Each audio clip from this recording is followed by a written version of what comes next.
In this lesson, we're going to talk about board breaking. So as an introduction to board breaking, I'm going to cover the most important points right here in this lesson. Many martial arts schools will have a board holding machine, like something like this, to be able to hold boards for breaking. So if you have something like this, this is ideal. If you don't have a machine, then what you need to do is you need to have somebody hold the board for you. So a human board holder.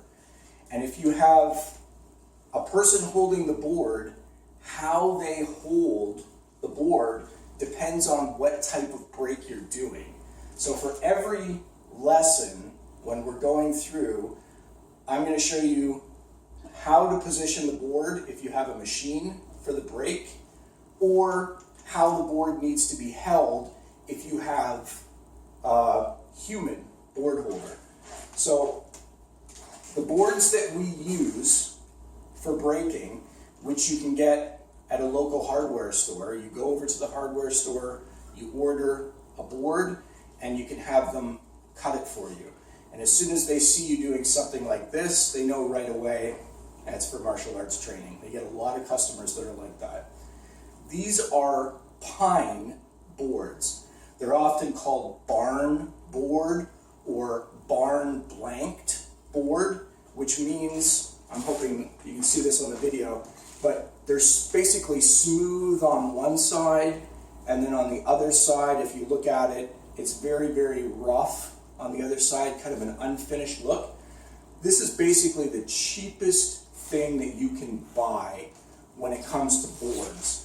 So you don't want to spend a lot of money on something that is just going to be firewood or into the garbage afterwards.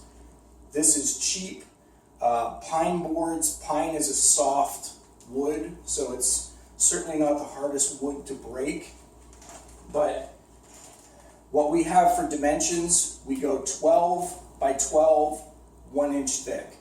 So if you do the technique correctly, whatever it is, you should have no difficulty breaking at least one board with a technique.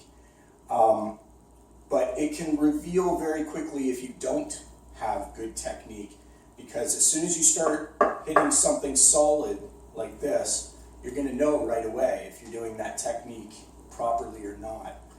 So that's part of what the board breaking reveals, is to see if you really do have the technique correct, and if you really do have sufficient power behind it to be able to do damage with it. So again, 12 inches by 12 inches and 1 inch thick. And it's not a true 1 inch thick because it's planed on the one side. So you know how it is with measurements whenever you're dealing with lumber. When they tell you 1 inch thick, it's always a little bit less than 1 inch. So, but this is what we use. So pine boards, barn board, barn blanked board. This is what we use for breaking. And if you have a board holding machine like this is fantastic, because whatever break you're doing, you know, it's not going to move on you. Nothing is going to happen. If you have human board holders, there's always a possibility that somebody could flinch or tense up or loosen up or could move slightly as you're doing the technique.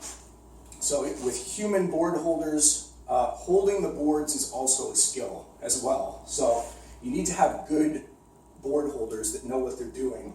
Or if you have a machine, that's the best option, is to use this.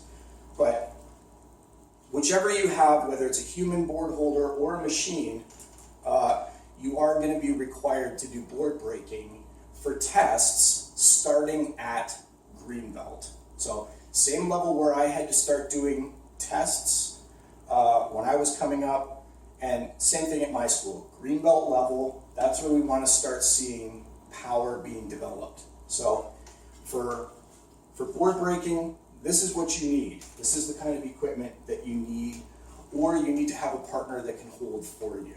So, till the next lesson.